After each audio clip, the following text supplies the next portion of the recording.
by Robert Browning. Rats! They fought the dogs and killed the cats and bit the babies in the cradle. And ate the cheeses out of the vats. And licked the soup from the cook's own ladles. Split up in the cakes of salted sprats.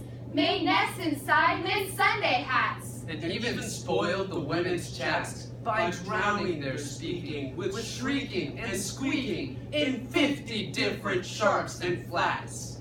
At last the people in the body came to the town hall flocking. 'Tis clear our mayor's a naughty. And as for our corporation, shocking. To think we buy gowns on with ermine for dolts that can't and won't determine what is best to rid us of our vermin. You hope, because you're old and obese, to find in this furry civic robe ease?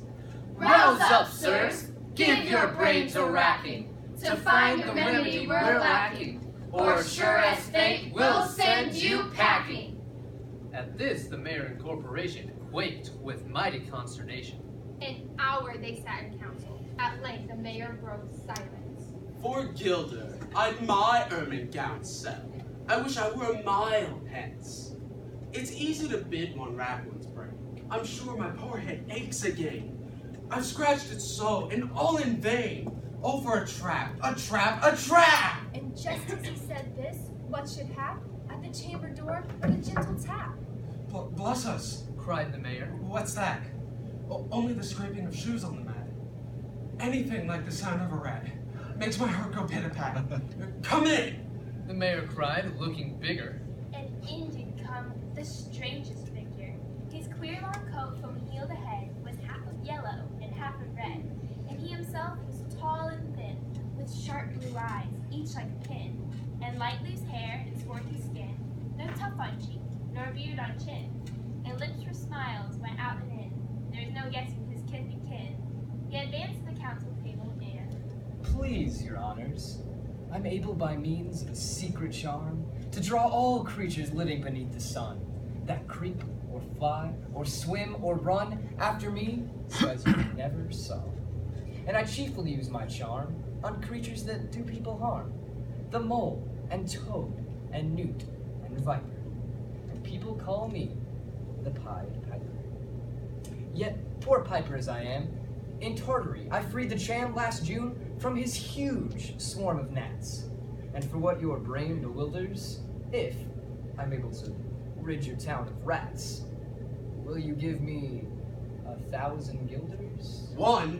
50,000! Was the exclamation of the astonished mayor and corporation. Into the street the piper stepped, smiling first, a little smile, as if he knew what magic slept in his quiet pipe all the while. Then, like a musical adept, to blow the pipe, his lips he wrinkled, and green and blue his sharp eyes twinkled, like a candle flame where salt is sprinkled. And ere 3 shrill notes the pipe uttered, you heard as if an army muttered.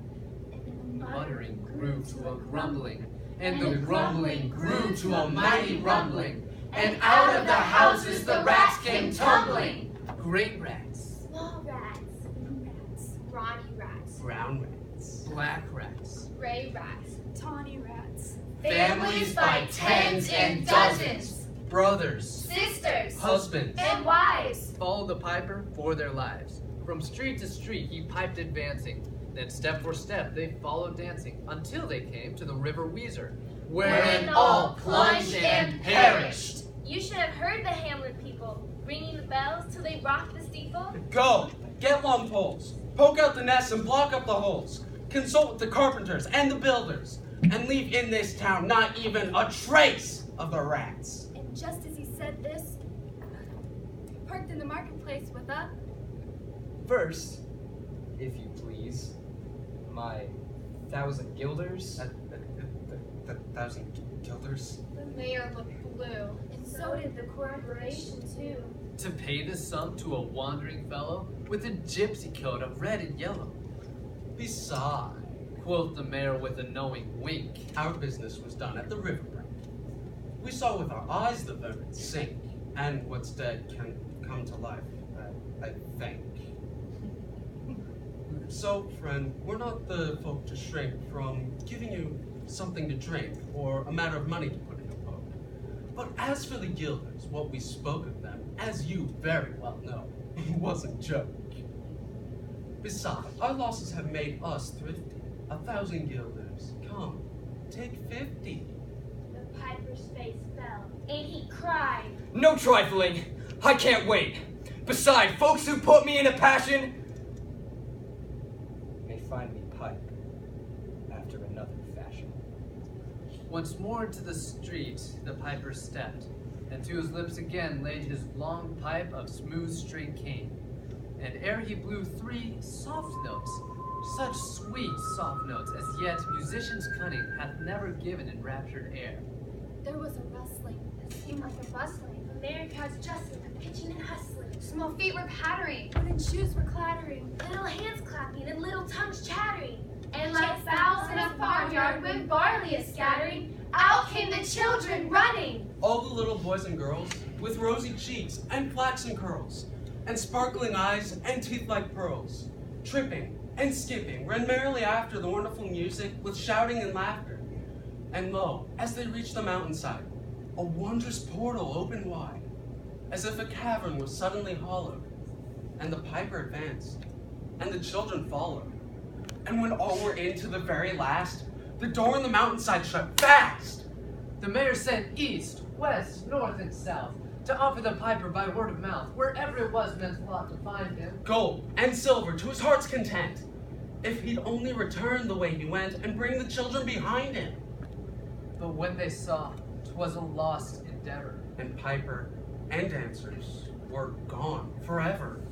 they wrote the story on a column And on the great church window painted the same, to make the world acquainted how their children were stolen away.